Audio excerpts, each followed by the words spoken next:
you finally arrived. And I was starting to think that perhaps we would never meet again after our first reading. It has been quite some time since we have last dove down the rabbit hole. Any chance that your card is 7 of spades? Oh. Well, I was not really gifted as a magician of any sort. Yes. But I do have some German ginger cookies that I was nibbling on earlier while I was waiting for you. How have you been, though? Has it been okay since the last time we met? Well, yes. We all face our trials and tribulations for sure. Run-ins with friends and family, tiffs that build up to an unbearable stress, sort of unbearable pressure. But that's what I'm here for. I am here for relaxation, to bring you peace, calm, and a delightful children's story. So, what is that? I do believe we left off with...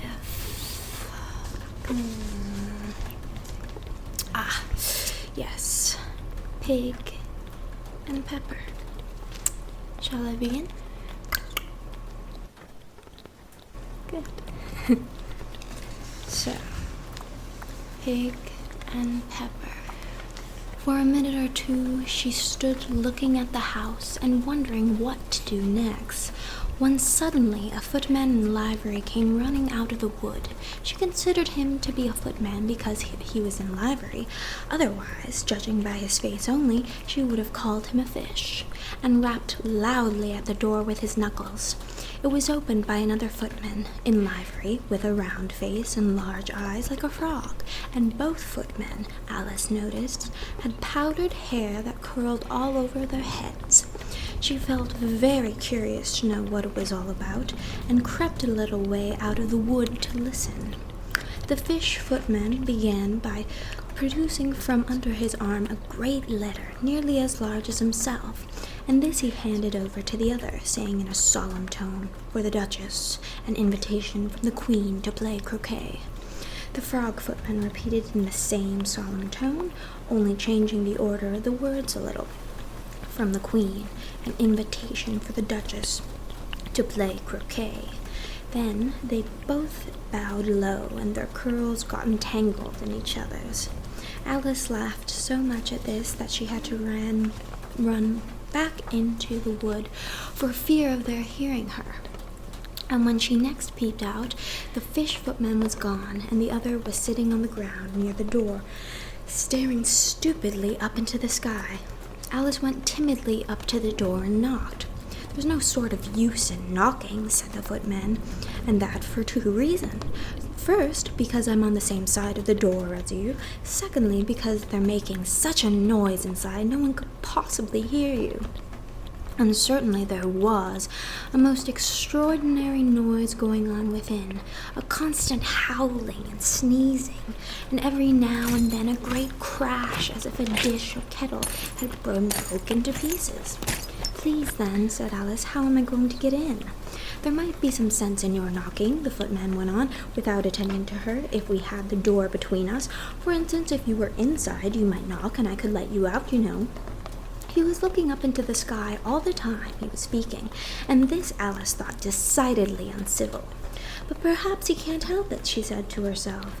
"His eyes are so very nearly at the top of his head, but at any rate he might enter questions. How am I to get in?" she repeated aloud. "I shall sit here," the footman remarked, "till tomorrow." At this moment, The door of the house opened and a large plate came skimming out straight at the footman's head.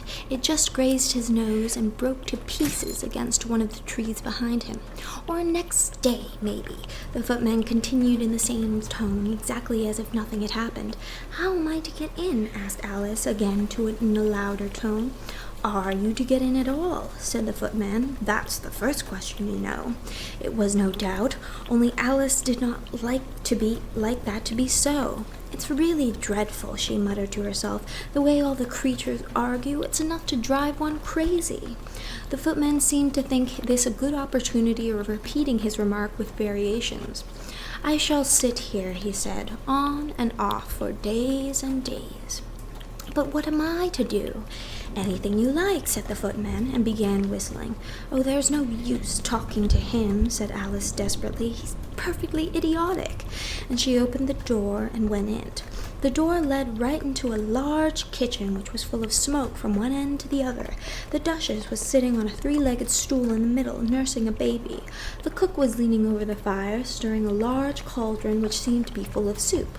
"There's certainly too much pepper in that soup," Alice said to herself, as well as she could, for sneezing. There was certainly too much of it in the air.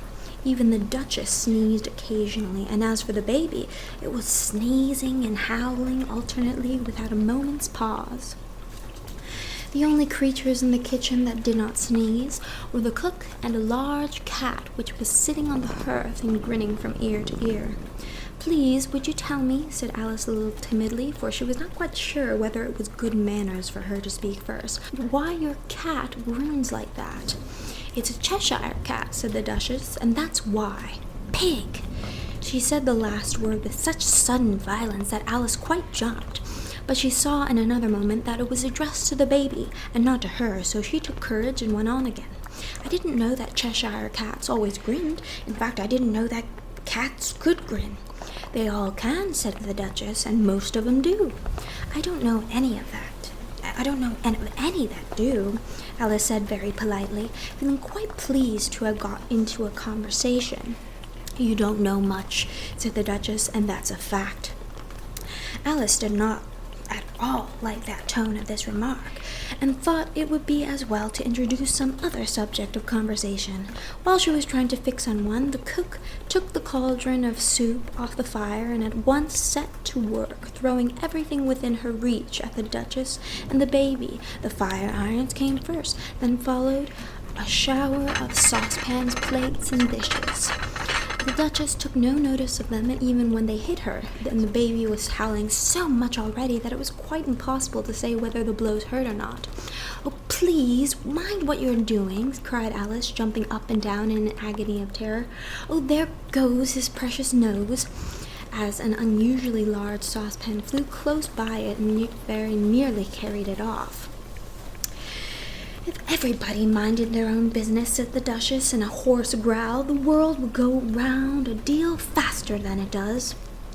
"Which would not be an advantage," said Alice, who felt very glad to get an opportunity of showing off a little of her knowledge. "Just think what work it would make with the day and night. You see, the earth takes 24 hours to turn round on its axis." "Talking of axes," said the Duchess, "chop off her head." Alice glanced rather anxiously at the cook to see if she meant to take the hint, but the cook was busily stirring the soup and seemed not to be listening, so she went on again. 24 hours, I think, or is it 12? Oh, don't bother me," said the Duchess. "I never could abide figures." And with that she began nursing her child, again singing a sort of lullaby to it as she did so, and giving it a violent shake at the very end of it. While the Duchess sang the second verse of the song, she kept tossing the baby violently up and down, and the poor little thing howled so that Alice could hardly hear the words. "Here, you may nurse it a bit if you like," said the Duchess to Alice, flinging the baby at her as she spoke. "I must go and get ready to play croquet with the Queen." And she hurried out of the room. The cook threw a frying pan after her as she went, but it just missed her. Alice caught the baby with some difficulty, and it was a queer-shaped little creature. and held out its arms and legs in all directions. Just like a starfish, thought Alice. The poor little thing was snorting like a steam engine when she caught it, and kept doubling itself up and straightening itself out again, so that altogether, for the first minute or two, it was as much as she could do to hold it. As soon as she had made out the proper way of nursing it, which was to twist it up into a sort of knot, and then keep tight hold of its right ear and left foot, so as to prevent it undoing itself, she carried it out into the open air. If I don't take this child away with me, thought Alice, they're sure to kill it in a day or two. Wouldn't it be murder to leave it behind? She said the last words out loud, and the little thing grunted in a reply. It had left off sneezing by this time. Don't grunt, said Alice. That's not at all a proper way of expressing yourself. The baby grunted again, and Alice looked very anxiously into its face to see what was the matter with it. There could be no doubt that it had a very turn-up nose, much more like a snout than a real nose. Also, its eyes were getting extremely small for a baby, although Alice did not like the look of the thing at all. But perhaps it was only sobbing, she thought, and looked into its eyes again to see if there were any tears. No, there were no tears. If you're going to turn into a pig, my dear, said Alice seriously, I'll have nothing to do with you. Mind now. The poor little thing sobbed again or grunted. It was impossible to say which, and they went on for some while in silence. Alice was just beginning to think to herself, now what am I to do with this creature when I get it home? And when it grunted again so violently that she looked down into its face in some alarm. This time there could be no mistake about it. It was neither more nor less than a pig, and she felt that it would be quite absurd for her to carry it any further. So she set the little creature down and felt quite relieved to see it trot away quietly into the wood. If it had grown up, she said to herself, it would have made a dreadfully ugly child, but it makes a rather handsome pig, I think.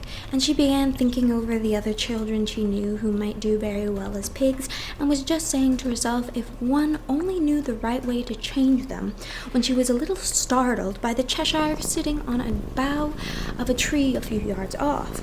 The cat only grinned when it saw Alice. It looked good-natured, she thought. Still, it had very long claws and a great many teeth, so she felt that it ought to be treated with respect.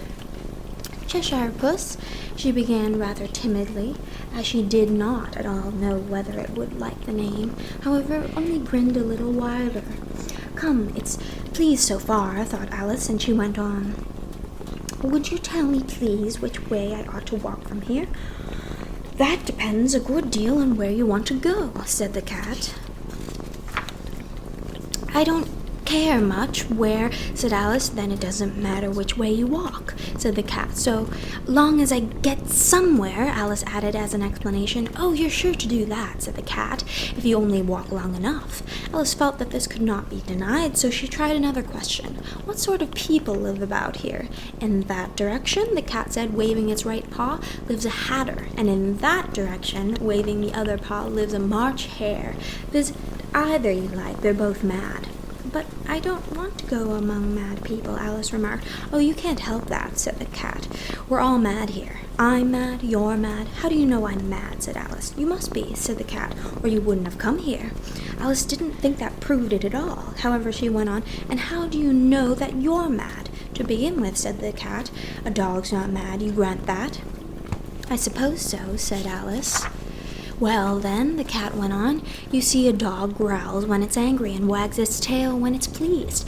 Now I growl when I'm pleased and wag my tail when I'm angry. Therefore I'm mad. I call it purring, not growling. Call it whatever you like, said the cat. Do you play croquet with the Queen today? I should like it very much, said Alice, but I haven't been invited yet. You'll see me there, said the cat, and vanished. Alice was not much surprised at this. She was getting so well used to queer things happening. While she was still looking at the place where it had been, it suddenly appeared again. By the by, what became of the baby? Said the cat. I'd nearly forgotten to ask. I turned into a pig, Alice answered very quietly, just as if the cat had come back in a natural way. I thought it would, said the cat, and vanished again. Alice waited a little, half expecting to see it again, but it did not appear, and after a minute or two she walked on in the direction in which the March hare was said to live. I've seen hatters before, she said to herself. The March hare will be much the most interesting, and perhaps as this is May, it won't be raving mad. At least not so mad as it was in March. As she said this, she looked up, and there was a cat again, sitting on the branch of a tree. "Did you say pig or fig?" said the cat. "I said pig," replied Alice, "and I wish you wouldn't keep appearing and vanishing so suddenly. You make one quite giddy." "All right," said the cat, and this time it vanished quite slowly, beginning with the end of its tail and ending with the grin, which remained some time after the rest of it had gone. "Well, I've often seen a cat without a grin," thought Alice, "but a grin without a cat. It's the most curious thing I have ever seen in my life." She had not gone much farther before she came in sight of the house of the March Hare. She thought it must be the right house because the chimneys were shaped like ears, and the roof was thatched with fur. It was so large a house that she did not like to go nearer till she had nibbed some more of the left-hand bit of the mushroom, and raised herself to about 2 feet high. Even then she walked upwards towards it timidly, saying to herself, "Suppose it should be raving mad after all. I almost wish I'd gone to see the Hatter instead." A mad tea party. There was a table set out under a tree in front of the house, and the March Hare and the Hatter were having tea at it. A dormouse was sitting between them, fast asleep, and the other two were using it as a cushion, resting their elbows on it, and talking over its head. Very uncomfortable for the dormouse, thought Alice, only as it sleeps, I suppose it doesn't mind. The table was a large one, but the three were all crowded together at one corner of it. "No room, no room," they cried out when they saw Alice coming. "There's plenty of room," said Alice indignantly, and she sat down in a large armchair at one end of the table. "Have some wine," the March Hare said in an encouraging tone.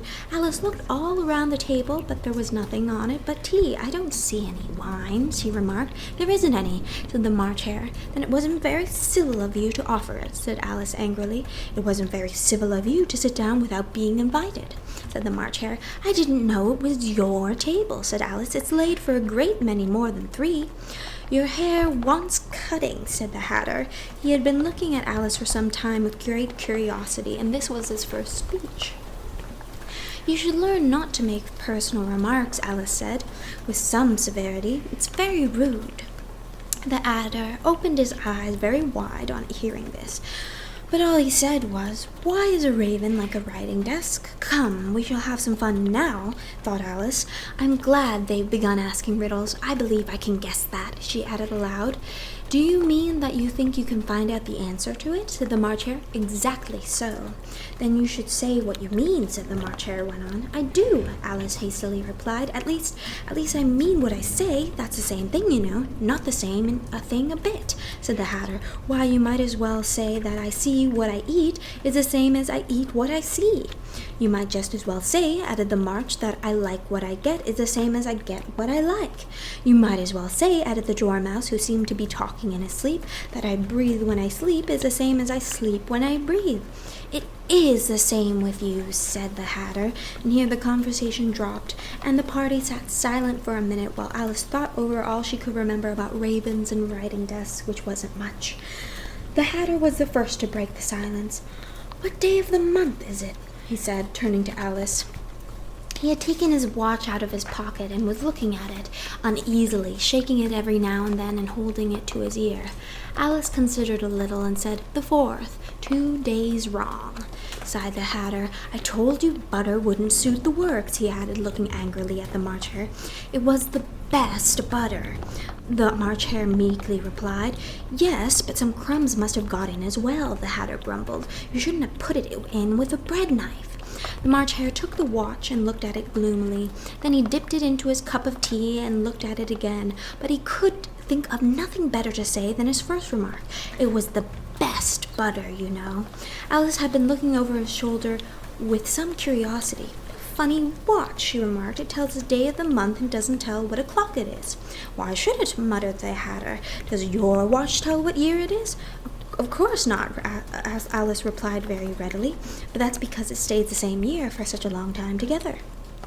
which is just the case with mine, said the Hatter. Alice felt dreadfully puzzled. The Hatter's remark seemed to have no sort of meaning in it, and yet it was certainly English. I don't quite understand you, she said, as quite politely as she could. The Dormouse is asleep again, the Hatter said, and he poured a little hot tea on its nose. The Dormouse shook its head impatiently and said without opening its eyes, Of course, just what I was going to remark myself.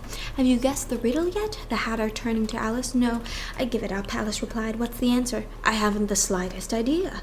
Nor I, said the March Hare. Alice sighed wearily. I think you might do something better with the time, she said, than wasting it in asking riddles that have no answers. If you knew time as well as I do, said the Hatter, you wouldn't talk about wasting it. It's him. I don't know what you mean, said Alice. Of course you don't, said the Hatter, tossing his head contemptuously. I dare you say you never even spoke to time. Perhaps not, Alice cautiously replied, but I know I have to beat time when I learn music. Ah, that accounts for it, said the Hatter. He won't stand beating. Now, if you only kept on good terms with him, he'd do almost anything you liked with the clock. For instance, suppose it was 9 o'clock in the morning, just to begin lessons. You'd only have to whisper a hint to time, and round goes the clock in a twinkling. 1:30, time for dinner. I only wish it was, the March Hare said to itself in a whisper. That would be grand, certainly, said Alice thoughtfully, but then I shouldn't be hungry for it, you know. No, not at first, perhaps, said the Hatter, but you could keep it to 1:30 as long as you liked. Is that the way you manage? Alice asked. The Hatter shook his head mournfully. Not I, he replied. We quarreled last March, just before he went mad, you know, pointing with his teaspoon at the March Hare. It was at the great concert given by the Queen of Hearts, and I had to sing. You know, the song, perhaps, Twinkle, Twinkle, Little Star. I've heard something like that. It goes on, you know, the Hatter continued in this way. Here the Dormouse shook itself and began singing in its sleep, Twinkle, twinkle, twinkle, twinkle, and went on so long that it had to pinch it to make it stop. Well, I'd hardly finished the first verse, said the Hatter, when the Queen bawled out, He's murdering the time. Off with his head. How dreadfully savage, exclaimed Alice. And ever since that, the Hatter went on in a mournful tone, he won't do a thing I ask. It's always 6 o'clock now. A bright idea came into Alice's head. Is that the reason so many tea things are put out here? She asked. Yes, that's it, said the Hatter with a sigh. It's always tea time, and we've no time to wash the things between whiles. Then you keep moving around, I suppose. Exactly so, said the Hatter, as the things get used up. But when you come to the beginning again, Alice ventured to ask, suppose we change the subject, the March Hare interrupted, yawning. I'm getting tired of this. I vote the young lady tells us a story. I'm afraid I don't know one, said Alice, rather alarmed at the proposal. Then the Dormouse shall, they both cried. Wake up, Dormouse, and they pinched it on both sides at once. The Dormouse slowly opened his eyes. I wasn't asleep, he said, in a hoarse, feeble voice. I heard every word you fellows were saying. Tell us a story, said the March Hare. Yes, please do, pleaded Alice. And be quick about it, added the Hatter, or you'll fall asleep again before it's done. Once upon a time there were 3 little sisters, said the Dormouse, began in a great hurry. And their names were Elsie, Lacey, and Tilly, and they lived at the bottom of a well. What did they live on? Said Alice, who always took a great interest in questions of eating and drinking. They lived on treacle, said the Dormouse, after thinking a minute or two. They couldn't have done that, you know, Alice gently remarked. They'd have been ill. So they were, said the Dormouse, very ill. Alice tried a little to fancy to herself what such an extraordinary way of living would be like, but it puzzled her too much, so she went on, but why did they live at the bottom of a well? Take some more tea, the March Hare said to Alice very earnestly. I've had nothing yet, Alice replied in an offended tone, so I can't take more. You mean you can't take less, said the Hatter. It's very easy to take more of nothing. Nobody asked your opinion, said Alice, who was making personal remarks now. The Hatter asked triumphantly. Alice did not quite know what to say to this, so she helped herself to some tea and bread and butter, and then turned to the Dormouse and repeated her question. Why did they live at the bottom of the well? The Dormouse again took a minute or two to think about it, and then it said it was a trickle well. There's no such thing. Alice was beginning to get very angry, but the Hatter and the March Hare went shh, shh, and the Dormouse sulkily remarked, "If you can't be civil, you'd better finish the story yourself." No, please go on," Alice said very humbly. "I won't interrupt you again. I dare say there may be one." "One indeed," said the Dormouse indignantly. However, he consented to go on. "And so these three little sisters, they were learning to draw, you know." "What did they draw?" said Alice, quite forgetting her promise. "Treacle," said the Dormouse, without considering it at all this time. "I want a clean cup," interrupted the Hatter. "Let's all move one place on." He moved on as he spoke, and the Dormouse followed him. The March Hare moved into the Dormouse's place, and Alice rather unwillingly took the place of the March Hare. The Hatter was the only one who got any advantage from the change, and Alice was a good deal worse off than before, as the March Hare had just upset the milk jug into his plate. Alice did not wish to offend the Dormouse again, so she began very cautiously. "But I don't understand. Where did they draw the treacle from?" "You can draw water out of a water well," said the Hatter. "So I should think you could draw treacle out of a treacle well, eh, stupid?" "But they were in a well," Alice said to the Dormouse, not choosing to notice this last remark. "Of course they were," said the Dormouse. "Well in." This answer so confused poor Alice that she let the Dormouse go on for some time without interrupting it. "They were learning to draw," the Dormouse went on, yawning and rubbing its eyes, for it was getting very sleepy. "And they drew all manners of things, everything that begins with an "Why with an M?" said Alice. "Why not?" said the March Hare. Alice was silent. The Dormouse had closed his eyes by this time and was going off into a doze, but on being pinched by the Hatter, it woke up again with a little shriek and went on. "That begins with an M, such as mousetraps and the moon and memory and muchness. You know, you say things are much of a muchness. Did you ever see such a thing as a drawing of a muchness?" "Really, now you ask me," said Alice, very much confused. "I don't think you shouldn't talk," said the Hatter. This piece of rudeness was more than Alice could bear. She got up in great disgust and walked off. The Dormouse fell asleep instantly, and neither of the others took the least notice of her going, though she looked back once or twice, half hoping they would call after her. The last time she saw them, they were trying to put the Dormouse into the teapot. "At any rate, I'll never go there again," said Alice, as she picked her way through the wood. "It's the stupidest tea party I have ever been to in all my life." Just as she said this, she noticed that one of the trees had a door leading right into it. "That's very curious," she thought, "but everything's curious today. I think I may as well go in at once." And in she went. Once more she found herself in a long hall and close to the little glass table. "Now I'll manage it better this time," she said to herself, and began by taking the little golden key and unlocking the door that led into the garden. Then she set to work nibbling at the mushroom. She had kept a piece of it in her pocket till she was about a foot high. Then she walked down the little passage, and then she found herself at last in the beautiful garden, among the bright flower beds and the cool fountains. The Queen's croquet ground. A large rose tree stood near the entrance of the garden. The roses growing on it were white, but there were 3 gardeners at it, busily painting them red. Alice thought this very curious thing, and she went near to it, watched them, and just as she came up to them, she heard one of them say, "Look out now, Five! Don't go splashing paint over me like that." "I couldn't help it," said Five in a sulky tone. 7 jogged my elbow, on which 7 looked up and said, "That's right, Five. Always lay the blame on others." "You'd better not talk," said Five. "I heard the Queen say only yesterday you deserve to be beheaded." "What for?" said the one who had spoken first. "That's none of your business." 2, said 7. "Yes, it is his business," said 5, "and I'll tell him. It was for bringing the cook tulip roots instead of onions." 7 flung down his brush and had just begun, "Well, of all the unjust things," when his eye chanced to fall upon Alice, as she stood watching them, and he checked himself suddenly. The others looked around also, and all of them bowed low. "Would you tell me, please," said Alice a little timidly, "why you are painting those roses?"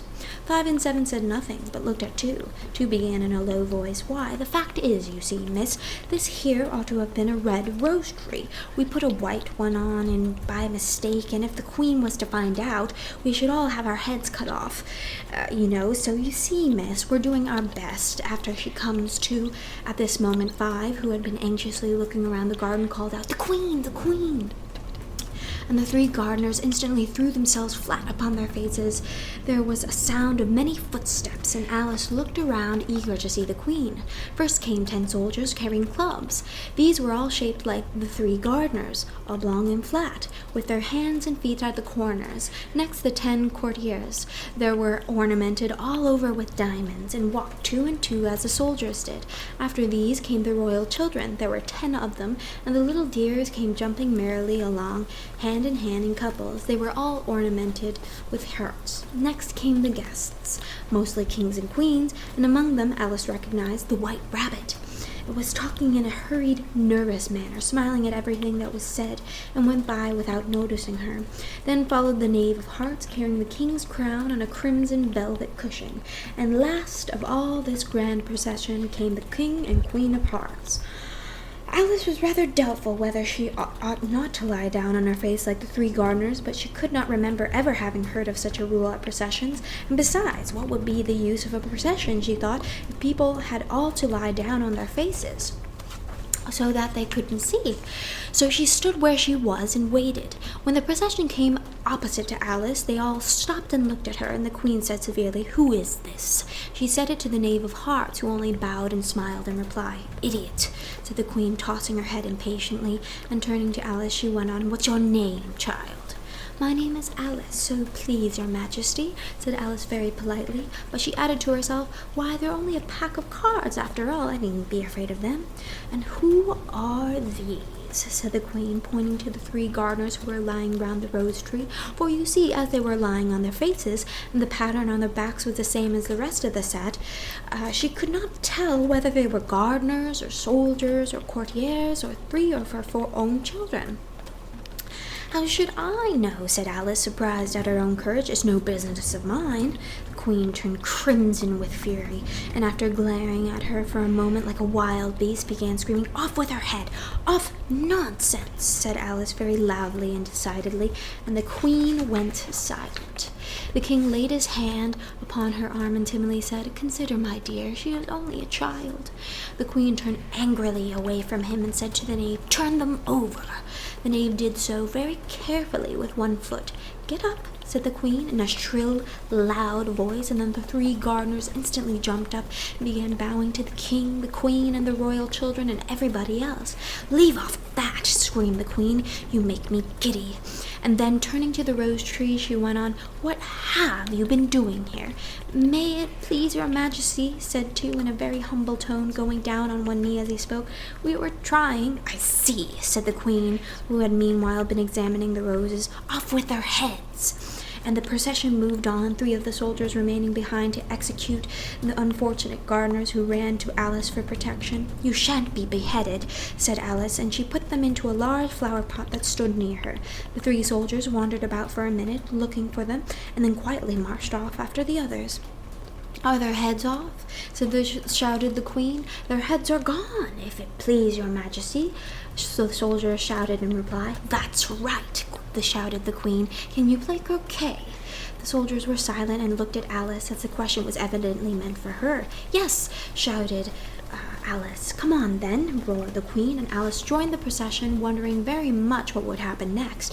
It's a very fine day," said a timid voice at her side. She was walking by the White Rabbit, who was peeping anxiously into her face. "Very," said Alice. "Where's the Duchess?" "Hush, hush," said the rabbit in a low, hurried tone. He looked anxiously over his shoulder as he spoke, and then raised himself up upon tiptoe, put his mouth close to his ear, and whispered, "She's under sentence of execution."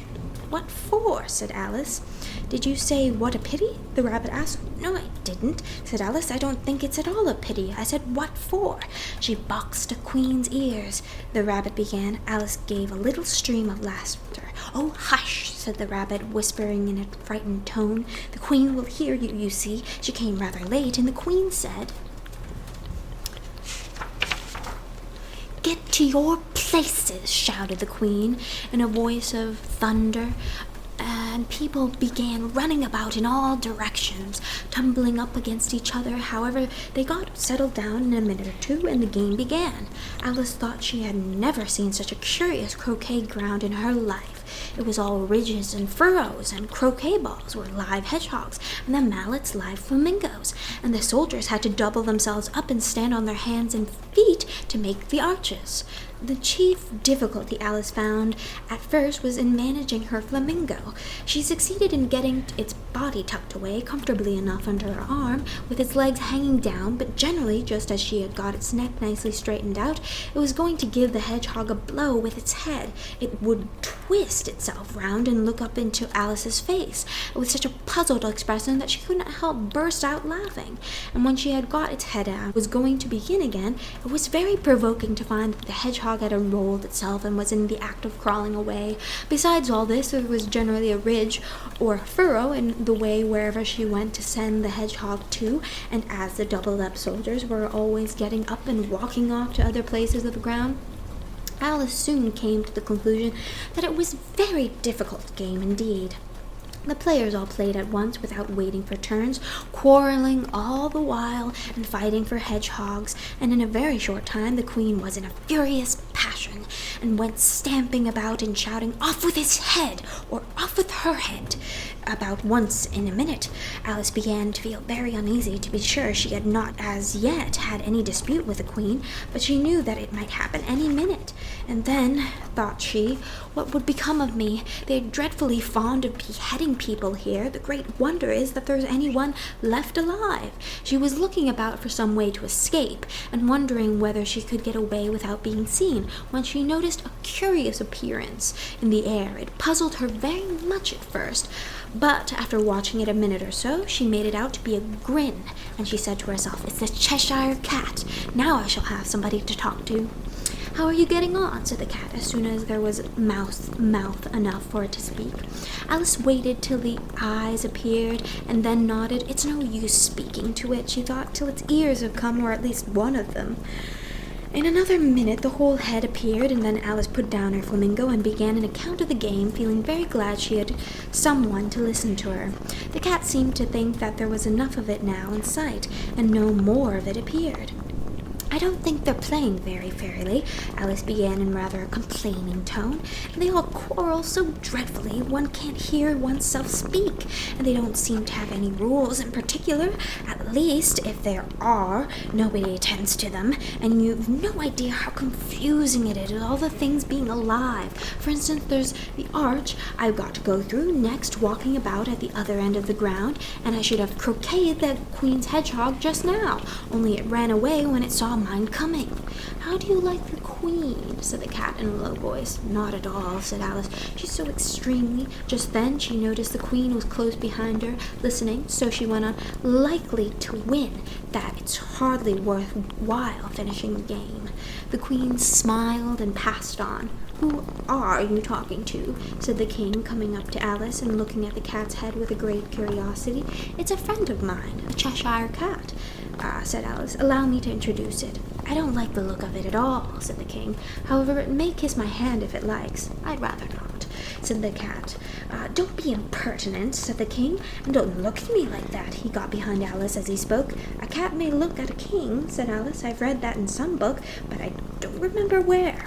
"Well, it must be removed," said the king very decidedly, and he called the queen, who was passing at the moment. "My dear, I wish you would have this cat removed."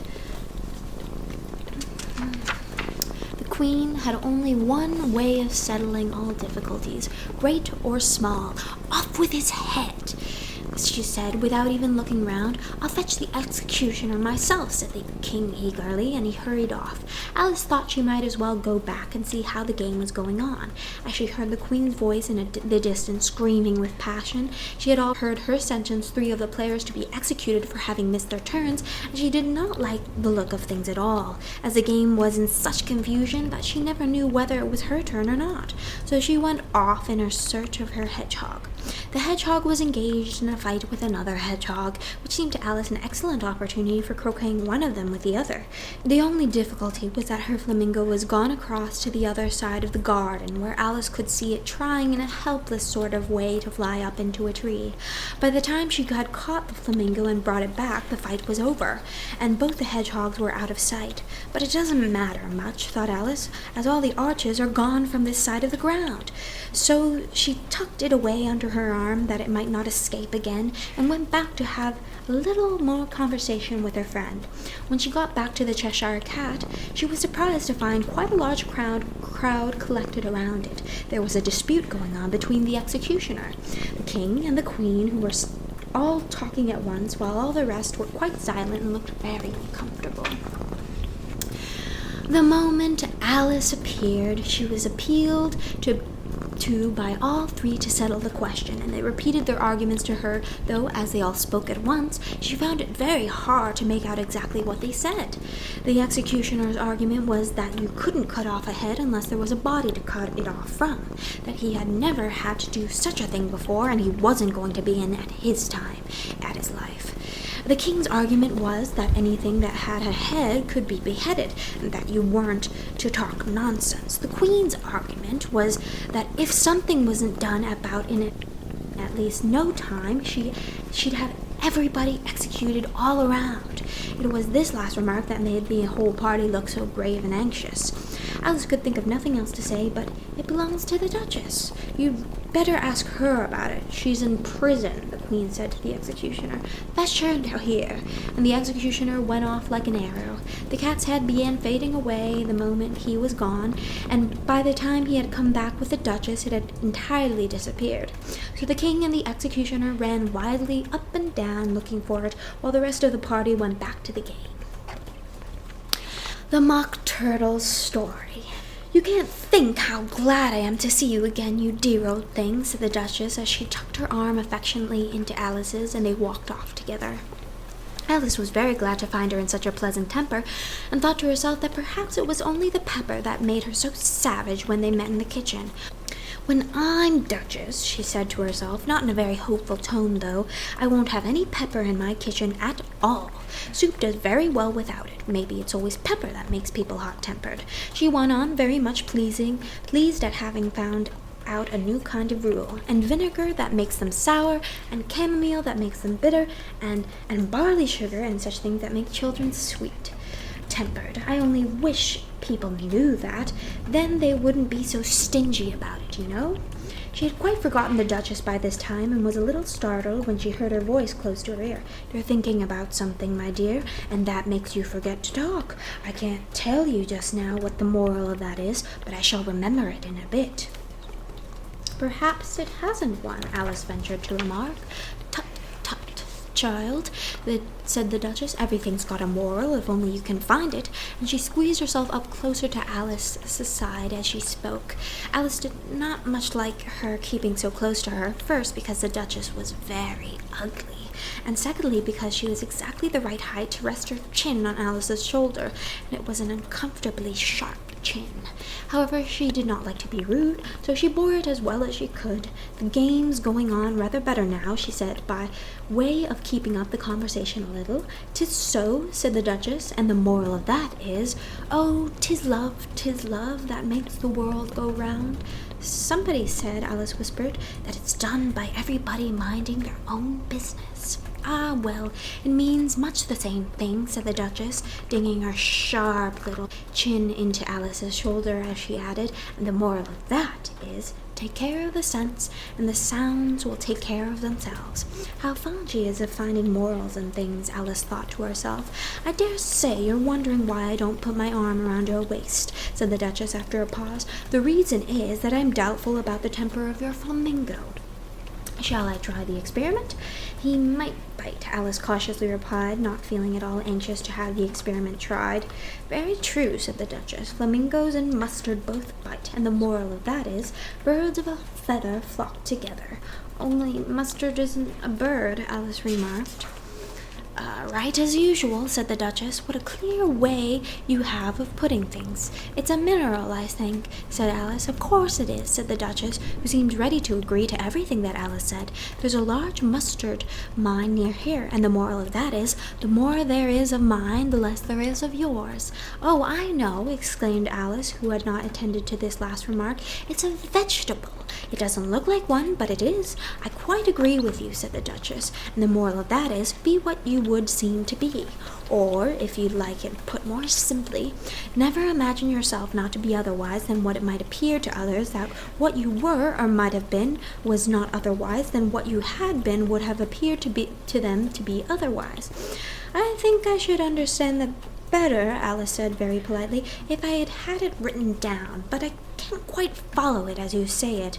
That's nothing to what I could say if I chose, the Duchess replied in a pleased tone.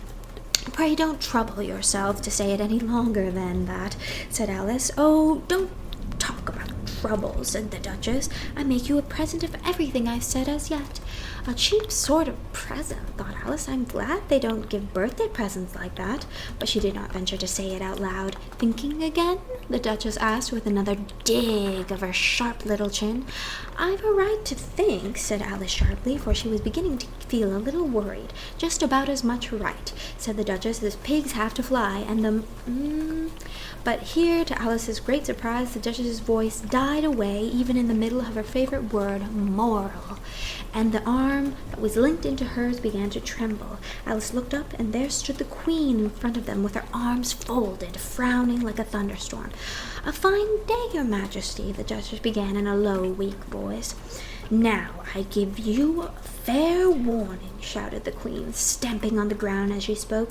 Either you or your head must be off, and that in about half no time. Take your choice. The Duchess took her choice and was gone in a moment. Let's go on with the game, the Queen said to Alice, and Alice was too much frightened to say a word, but slowly followed her back to the croquet ground. The other guests had taken advantage of the Queen's absence and were resting in the shade. However, the moment they saw her, they hurried back to the game, the Queen merely remarking that a moment's delay would cost them their lives. All the time they were playing, the Queen never left off quarreling with other players and shouting, "Off with his head! Off with her head!" Those whom she sentenced were taken into custody by the soldiers, who, of course, had to leave off being archers to do this, so that by the end of half an hour or so there were no archers left, and all the players, except the King, Queen, and Alice, were in custody and under sentence of execution.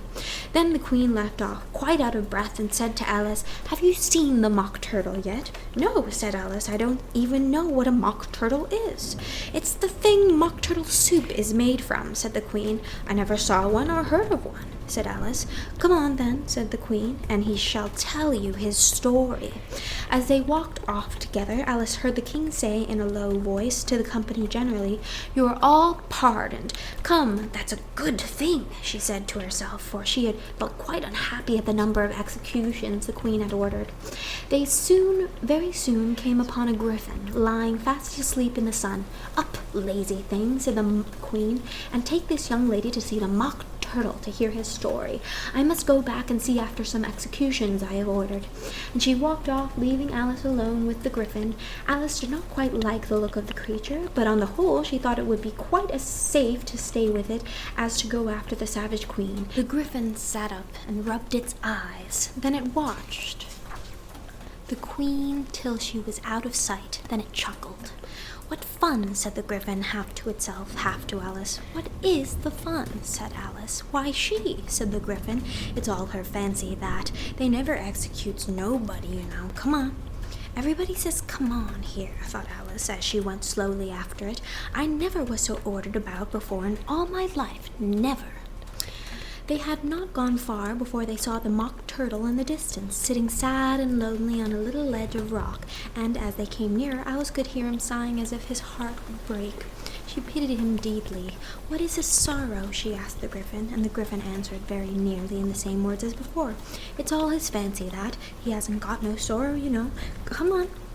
So they went up to the mock turtle, who looked at them with large eyes full of tears, but said nothing.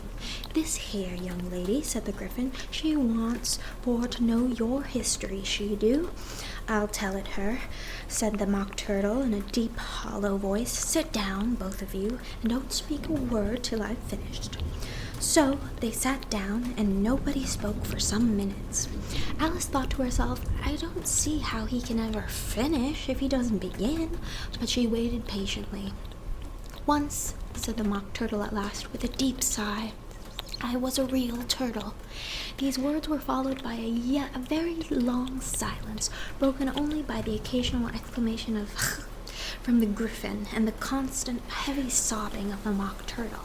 Alice was very nearly getting up and saying, "Thank you, sir, for your interesting story," but she could not help thinking there must be more to come, so she sat still and said nothing.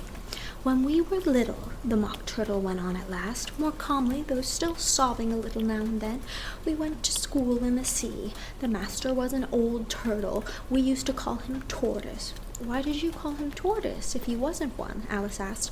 "We called him Tortoise because he taught us," said the Mock Turtle angrily. "Really, you are very dull." "You ought to be ashamed of yourself for asking such a simple question," added the Griffin, and then they both sat silent and looked at poor Alice, who felt all ready to sink into the earth. At last the Griffin said to the Mock Turtle, "Drive on, old fellow, don't be all day about it." And he went on in these words, "Yes, we went to school in the sea, though you mayn't believe it." "I never said I didn't," interrupted Alice. "You did," said the Mock Turtle. "Hold your tongue," added the Griffin, before Alice could speak again. The Mock Turtle went on, "We had the best of educations. In fact, we went to school every day." "I've been to a day school, too," said Alice. "You needn't be so proud of all that." "With extras?" asked the Mock Turtle a little anxiously. "Yes," said Alice. "We learned French and music." "And washing?" said the Mock Turtle. "Certainly not," said Alice indignantly. "Ah, then yours wasn't a really good school," said the Mock Turtle in a tone of great relief. "Now, at ours, they had at the end of the bill French, music, and washing. Extra." "You couldn't have wanted it much," said Alice, "living at the bottom of the sea." "I couldn't afford to learn it," said the Mock Turtle with a sigh. "I only took the regular course." "What was that?" inquired Alice. "Reeling and writhing, of course, to begin with," the Mock Turtle replied, "and then the different branches of arithmetic, ambition, distraction, uglification, and derision." "I never heard of uglification," Alice ventured to say. "What is it?" The Griffin lifted up its paws in surprise. "Never heard of uglifying?" it exclaimed. "You know what to beautify is, I suppose?" "Yes," said Alice doubtfully. "I mean, to make anything prettier." "Well, then," the Griffin went on, "if you don't know what to uglify is, you are a simpleton." Alice did not feel encouraged to ask any more questions about it, so she turned to the Mock Turtle and said, "What else had you to learn?" "Well, there was mystery," the Mock Turtle replied, counting off the subjects on his flappers. "Mystery, ancient and modern, with geography, and drawing. The drawing master was an old conger eel that used to come once a week. He taught us drawing, stretching, and fainting in coils." "What was that like?" said Alice. "Well, I can't show it to you myself," the Mock Turtle said. "I'm too stiff, and the Griffin never learned it." "Hadn't time," said the Griffin. "I went to the classical master, though. He was an old crab, he was." "I never went to him," the Mock Turtle said with a sigh. "He taught laughing and grief, they used to say." So he did," said the Griffin, sighing in his turn, and both creatures hid their faces in their paws. "And how many hours a day did you do lessons?" said Alice in a hurry to change the subject. 10 hours the first day," said the Mock Turtle, 9 hours the next, and so on." "What a curious plan!" exclaimed Alice. "That's the reason they're called lessons," the Griffin remarked, "because they lessen from day to day." This was quite a new idea to Alice, and she thought it over a little before she made her next remark. "Then the 11th day must have been a holiday." "Of course it was," said the Mock Turtle. "And how did you manage on the 12th?" Alice went on eagerly.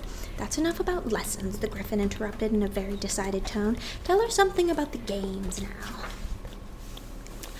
The lobster quadrille. The Mock Turtle sighed deeply and drew the back of one flapper across his eyes. He looked at Alice and tried to speak, but for a moment or two he choked his voice. "Same as if he had a bone in his throat," said the Griffin, and it set to work shaking him and punching him in the back. At last the Mock Turtle recovered his voice. With tears running down his cheeks, he went on, "You may have lived much under the sea. I haven't, said Alice. And perhaps you were never once introduced to a lobster, Alice began to say. I once tasted, but checked herself hastily and said, no, never. So you can have no idea what a delightful thing a lobster quadrille is. No, indeed, said Alice. What sort of dance is it? Why, said the Gryphon, you first form into a line along the seashore. 2 lines, cried the Mock Turtle, seals, turtles, salmon, and so on. Then, when you've cleared all the jellyfish out of the way, that generally takes some time, interrupted the Gryphon. You advance twice, each with a lobster as a partner, cried the Gryphon. Of course, the Mock Turtle said. Advance twice set to partners. Change lobsters and retire in same order, continued the Gryphon. Then you, the Mock Turtle went on, you throw the lobster, shouted the Gryphon with a bound into the air, as far out to sea as you can. Swim after them, screamed the Gryphon. Turn a somersault in the sea, cried the Mock Turtle, capering wildly about. Change lobsters again, yelled the Gryphon at the top of his voice. Back to the land again, and that's all the first figure, said the Mock Turtle, suddenly dropping his voice, and the 2 creatures who had just been jumping about like mad things all the time sat down again very sadly and quietly, looking at Alice. It must be a very pretty dance, said Alice timidly. Would you like to see it? Said the Mock Turtle. Very much indeed, said Alice. Come, let's try the first figure, said the Mock Turtle to the Gryphon. We can do without the lobsters, you know. Which shall sing? Oh, you sing, said the Gryphon. I've forgotten the words. So they began solemnly dancing round and round Alice, every now and then treading on her toes when they passed too close, and waving their forepaws to mark the time, while the Mock Turtle sang this very slowly and sadly. Thank you. It's a very interesting dance to watch, said Alice, feeling very glad that it was over at last. And I do so like that curious song about the whiting. Oh, as to the whiting, said the Mock Turtle, you've seen them, of course? Yes, said Alice. I've often seen them at Din. She checked herself hastily. I don't know where Din may be, said the Mock Turtle, but if you've seen them so often, of course you know what they're like. I believe so, Alice replied thoughtfully. They have their tails in their mouths, and they're all over crumbs. You're wrong about the crumbs, said the Mock Turtle. Crumbs would all wash off in the sea. But they have their tails in their mouths, and the reason is, here the Mock Turtle yawned and shut his eyes. Tell her about the reason and all that, he said to the Gryphon. The reason is, said the Gryphon, that they would go with the lobsters to the dance, so they got thrown out to sea, so they had to fall a long way, so they got their tails fast in their mouths, so they couldn't get them out again. That's all. Thank you, said Alice. It's very interesting. I never knew so much about whiting before. I can tell you more than that if you like, said the Gryphon. Do you know why it's called a whiting? I never thought about it, said Alice. Why? It does the boots and shoes, and the Gryphon replied very solemnly. Alice was thoroughly puzzled. Does the boots and shoes, she repeated in a wondering tone. Why, what are your shoes done with, said the Gryphon. I mean, what makes them so shiny? Alice looked down at them and considered a little before she gave her answer. They're done with blacking, I believe. Boots and shoes under the sea, the Gryphon went on in a deep voice, are done with whiting. Now you know. And what are they made of? Alice asked in a tone of great curiosity. Soles and eels, of course, the Gryphon replied rather impatiently. Any shrimp could have told you that. If I'd been the whiting, said Alice, whose thoughts were still running on the song, I'd have said to the porpoise, keep back, please, we don't want you with us. They were obliged to have him with them, the Mock Turtle said. No wise fish would go anywhere without a porpoise. Wouldn't it really? Said Alice in a tone of great surprise. Of course not, said the Mock Turtle. Why, if a fish came to me and told me he was going on a journey, I should say, with what purpose? Don't you mean purpose? Said Alice. I mean what I say, the Mock Turtle replied in an offended tone, and the Gryphon added, come, let's hear some of your adventures. I could tell you my adventures beginning from this morning, said Alice a little timidly, but it's no use going back to yesterday, because I was a different person then. Explain all that, said the Mock Turtle. No, the adventures first, said the Gryphon in an impatient tone. Explanations take such a dreadful time. So Alice began telling them her adventures from the time when she first saw the White Rabbit. She was a little nervous about it. Just at first, the 2 creatures got so close to her on each side and opened their eyes and mouths so very wide, but she gained courage as she went on. Her listeners were perfectly quiet till she got to the part about her repeating, "You are old Father William," to the caterpillar, and the words all coming different, and then the Mock Turtle drew a long breath and said, "That's very curious." "It's all about as curious as it can be," said the Gryphon. "It all came different," the Mock Turtle repeated thoughtfully. "I should like to hear her try and repeat something now. Tell her to begin." He looked at the Gryphon as if he thought it had some kind of authority over her.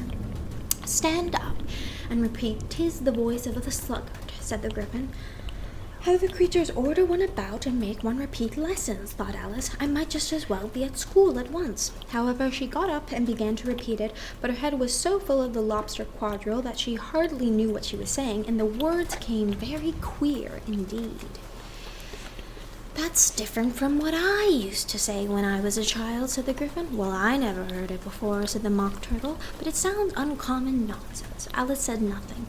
She had sat down again with her face in her hands, wondering if anything would ever happen in a natural way again. "I should like to have it explained," said the Mock Turtle. "She can't explain it," said the Gryphon hastily. "Go on with the next verse." "But about his toes," the Mock Turtle persisted.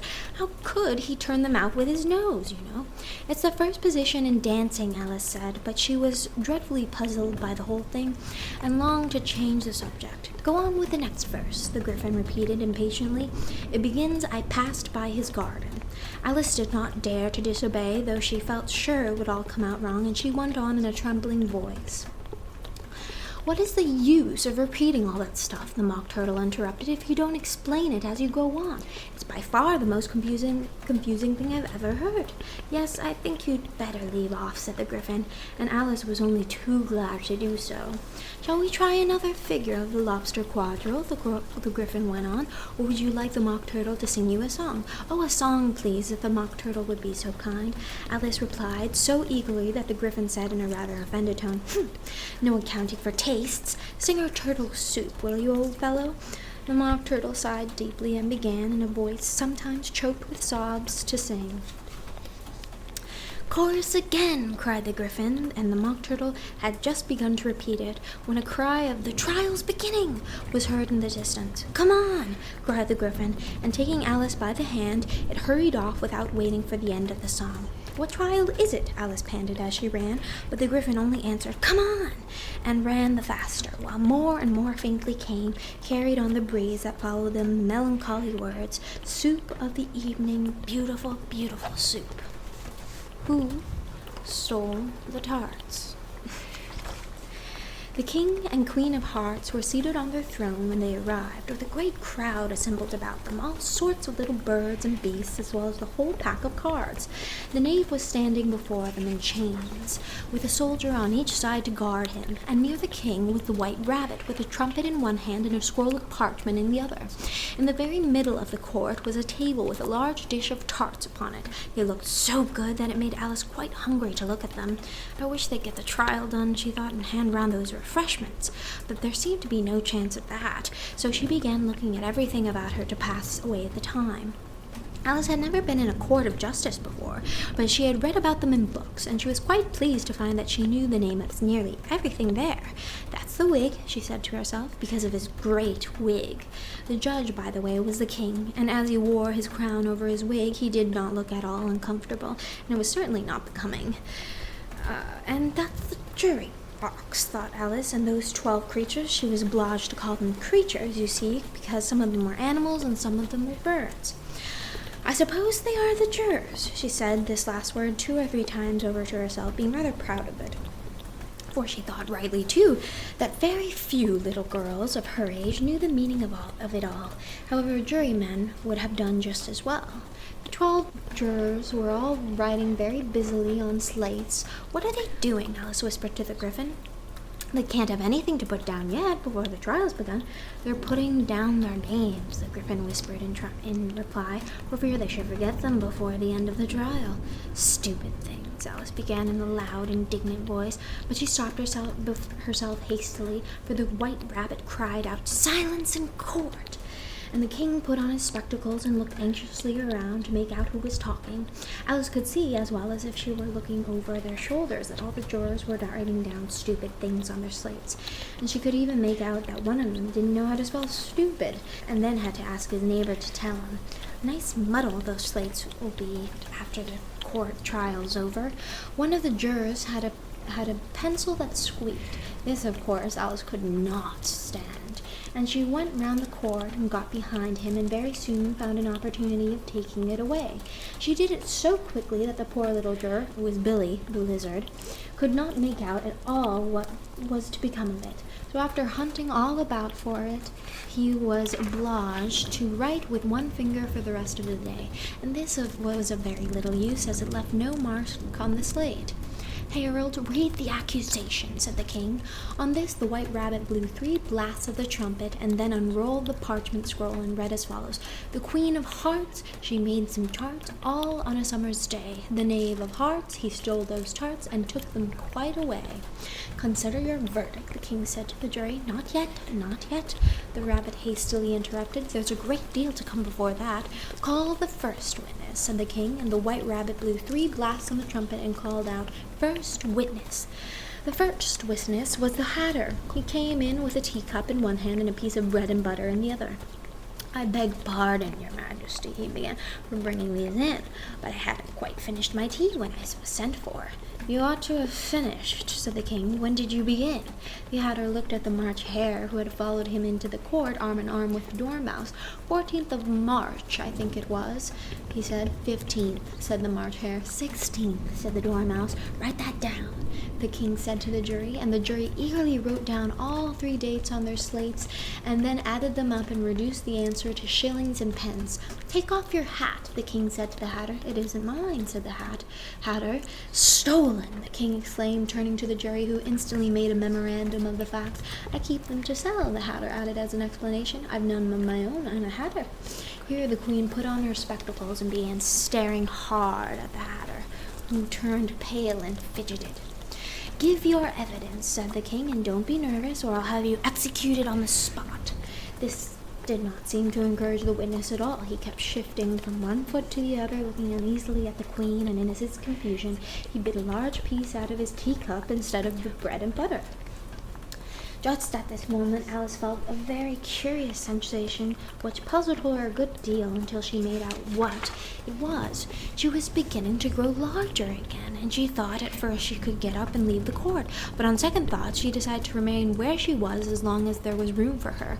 "I wish you wouldn't squeeze so," said the Dormouse, who was sitting next to her. "I can hardly breathe." "I can't help it," said Alice very meekly. "I'm growing." "You've no right to grow here," said the Dormouse. "Don't talk nonsense," said Alice more boldly. "You know you're growing too." "Yes, but I grow at a reasonable pace," said the Dormouse, "not in this ridiculous fashion." And he got up very sulkily and crossed over to the other side of the court. All this time the queen had never left off staring at the Hatter, and just as the Dormouse crossed the court, she said to one of the officers of the court, "Bring me the list of the singers in the last concert," on which the wretched Hatter trembled so that he shook both his shoes off.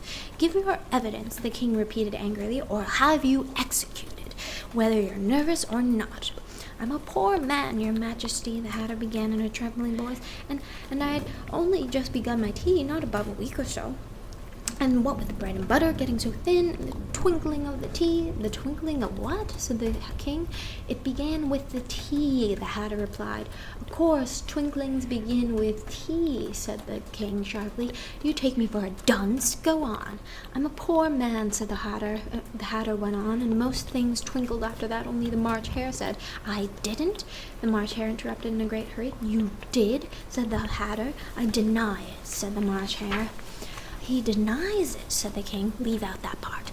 "Well, at any rate, the Dormouse said," the Hatter went on, looking anxiously round to see if he would deny it too, but the Dormouse denied nothing, being fast asleep. "After that," continued the Hatter, "I cut some more bread and butter." "But what did the Dormouse say?" one of the jury asked. "That I can't remember," said the Hatter. "You must remember," remarked the king, "or I'll have you executed." And the miserable hatter dropped his teacup and bread and butter and went on one knee. "I'm a poor man, your majesty," he began. "You're a very poor speaker," said the king. Here one of the guinea pigs cheered and was immediately suppressed by the officers of the court. As this is rather a hard word, I will just explain to you how it was done. They had a large canvas bag, which tied up the mouth with strings. Into this they slipped the guinea pig head first and then sat upon him. "I'm glad I've seen that done," thought Alice. "I've so often read in the newspapers at the end of trials there was some attempt at applause which was immediately suppressed by the officers of the court, and I have never understood what it meant until now. If that's all you know about, you may stand down," continued the king. "I can't go any lower," said the hatter. "I'm on the floor as it is." "And you may sit down." Here the other guinea pig cheered and was suppressed. "Come, that finishes the guinea pigs," thought Alice. "Now we shall get on better." "I'd rather finish my tea," said the hatter with an anxious look at the queen, who was reading the list of singers. "You may go," said the king, and the hatter hurriedly left the court without even waiting to put on his shoes. "And just take his head off outside," the queen added to one of the officers. But the hatter was out of sight before the officer could get to the door. "Call the next witness," said the king. The next witness was the duchess's cook. She carried the pepper box in her hand, and Alice guessed who it was even before she got into the court, by the way the people near the door began sneezing all at once. "Give your evidence," said the king. "Shan't," said the cook. The king looked anxiously at the white rabbit, who said in a low voice, "Your majesty must cross-examine this witness." "Well, if I must, I must," the king said with a melancholy air, and after folding his arms and frowning at the cook till his eyes were nearly out of sight, he said in a deep voice, "What are tarts made of?" "Pepper, mostly." "Treacle," said the sleepy voice of the dormouse behind her. "Collar that dormouse," the queen shrieked. "Behead that dormouse. Turn that dormouse out of court. Suppress him. Pinch him. Off with his whiskers." For some minutes the whole court was in confusion, getting the dormouse turned out, and by the time they had settled down again, the cook had disappeared. "Never mind," said the king with an air of great relief. "Call the next witness." And he added in an undertone to the queen, "Really, my dear, you must cross-examine the next witness. It quite makes my forehead ache." Alice watched the white rabbit as he fumbled over the list, feeling very curious to see what the next witness would be like, "for they haven't got much evidence yet," she said to herself. Imagine her surprise, therefore, when the white rabbit read out at the top of his shrill little voice the name Alice. Alice's evidence. "Here!" cried Alice, quite forgetting in the flurry of the moment how large she had grown in the last few minutes, and she jumped up in such a hurry that she tipped over the jury box with the edge of her skirt, upsetting all the jurymen onto the heads of the crowds below. And then they lay sprawling about, reminding her very much of a globe of goldfish she had accidentally upset the week before. "Oh, I beg your pardon," she exclaimed in a tone of great dismay, and began picking them up as quickly as she could, for the accident of the goldfish kept running in her head, and she had a vague sort of idea that they must be collected at once and put back into the jury box, or they would die. "The trial cannot proceed," said the king in a very grave voice, "until all the jurymen are back in their proper places. All," he repeated with great emphasis, looking hard at Alice as he said so. Alice looked at the jury box and saw that in her haste she had put the lizard in head downwards, and the poor little thing was waving its tail about in a melancholy way, being quite unable to move. She soon got it out again and put it right. "Not that it signifies much," she said to herself. "I should think it would be quite as much use in a trial one way up as the other." As soon as the jury had a little recovered from the shock of being upset, and their slates and pencils had been found and handed back to them, they set to work very diligently to write out a history of the accident, all except the lizard, who seemed too much overcome to do anything but sit with his mouth open, gazing up into the roof of the court. "What do you know about this business?" the king said to Alice. "Nothing," said Alice. "Nothing whatever," persisted the king. "Nothing whatever," said Alice. "It's very important," the king said, turning to the jury. They were just beginning to write this down on their slates when the white rabbit interrupted. "Unimportant, your majesty means, of course," he said in a very respectful tone, but frowning and making faces at him as he spoke. "Unimportant, of course, I meant," the king hastily said, and went on to himself in an undertone, "important, as if he were trying to which word sounded best. Some of the jury wrote it down as important, and some unimportant. Alice could see this as she was near enough to look over their slates, but it doesn't matter a bit, she thought to herself. At this moment, the king, who had been for some time busily writing his notebook, called out, "Silence!" and read out from his book, Rule 42, all persons more than a mile high to leave the court. Everybody looked at Alice. "I'm not a mile high," said Alice. "You are," said the king. "Nearly 2 miles high," added the queen. "Well, I shan't go at any rate," said Alice. "Besides, that's not a regular rule. You invented it just now. It's the oldest rule in the book," said the king. "Then it ought to be number 1, said Alice. The king turned pale and shut his book hastily. "Consider your verdict," he said to the jury in a low, trembling voice. "There is more evidence to come yet, please your majesty." And the white rabbit, jumping up in a great hurry, "This paper has just been picked up." "What's in it?" said the queen. "I haven't opened it yet," said the white rabbit, "but it seems to be a letter written by a prisoner to somebody." "It must have been that," said the king, "unless it was written to nobody, which isn't usual, you know." "Who is it directed to?" said one of the jurymen. "It isn't directed at all," said the white rabbit. "In fact, there's nothing written on the outside." He unfolded the paper as he spoke and added, "It isn't a letter at all, after all. It's a set of verses." "Are they in a prisoner's handwriting?" asked another of the jurymen. "No, they're not," said the white rabbit, "and that's the queerest thing about it." The jury all looked puzzled. "He must have imitated somebody else's hand," said the king. The jury all brightened up again. "Please, your majesty," said the knave, "I didn't write it, and they can't prove I did. There's no name signed at the end of it." "You didn't sign it," said the king. That only makes the matter worse. You must have meant some mischief, or else you'd have signed your name like an honest man." There was a general clapping of hands at this. It was the first really clever thing that the king had said all day.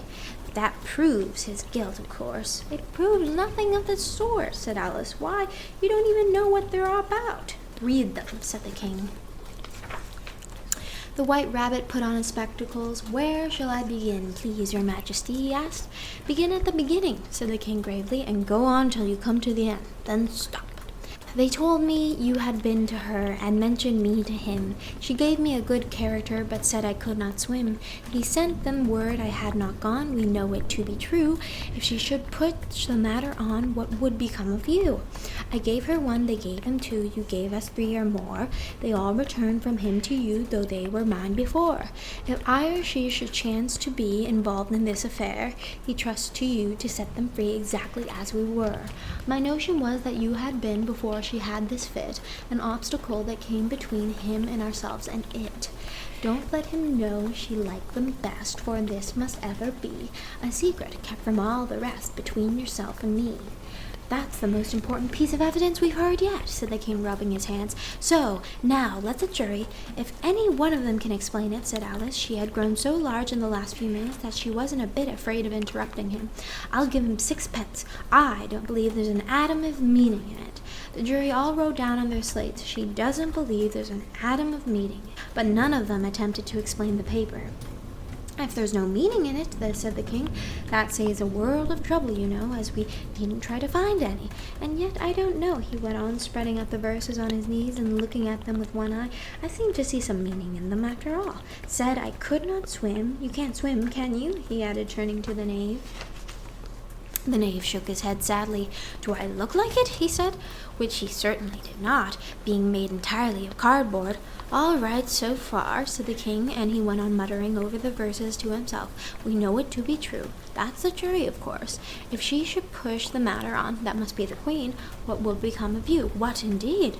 I gave her 1, they gave him 2. Why, that must be what he did with the tarts, you know." "Why, there they are," said the king triumphantly, pointing to the tarts on the table. "Nothing can be clearer than that. Then again, before she had this fit—" "You never have fits, my dear, I think," he said to the queen. "Never," said the queen furiously, throwing an inkstand at the lizard as she spoke. The unfortunate little Bill had left off writing on his slate with one finger, as he found it made no mark, but he now hastily began again, using the ink that was trickling down his face as long as it lasted. "Then the words don't fit you," said the king, looking round the court with a smile. There was a dead silence. "It's a pun," the king added in an angry tone, and everybody laughed. "Let the jury consider the verdict," the king said, for about the 20th time today. "No, no," said the queen. "Sentence first, verdict afterwards." "Stuff and nonsense," said Alice loudly. "The idea of having the sentence first." "Hold your tongue," said the queen, turning purple. "I won't," said Alice. "Off with her head," the queen shouted at the top of her voice. Nobody moved. "Who cares for you?" said Alice. She had grown to her full size by this time. "You're nothing but a pack of cards." At this, the whole pack rose up into the air and came flying down upon her. She gave a little scream, half of fright and half of anger, and tried to beat them off, and found herself lying on the bank with her head in the lap of her sister, who was gently brushing away some dead leaves that had fluttered down from the trees on her face. "Wake up, Alice dear," said her sister. "Why, what a long sleep you've had." "Oh, I've had such a curious dream," said Alice, and she told her sister, as well as she could remember them, all these strange adventures of hers that you had just been reading about. And when she had finished, her sister kissed her and said, "It was a curious dream, dear, certainly, but now run in to your tea, it's getting late." So Alice got up and ran off, thinking while she ran, as well she might, what a wonderful dream it had been.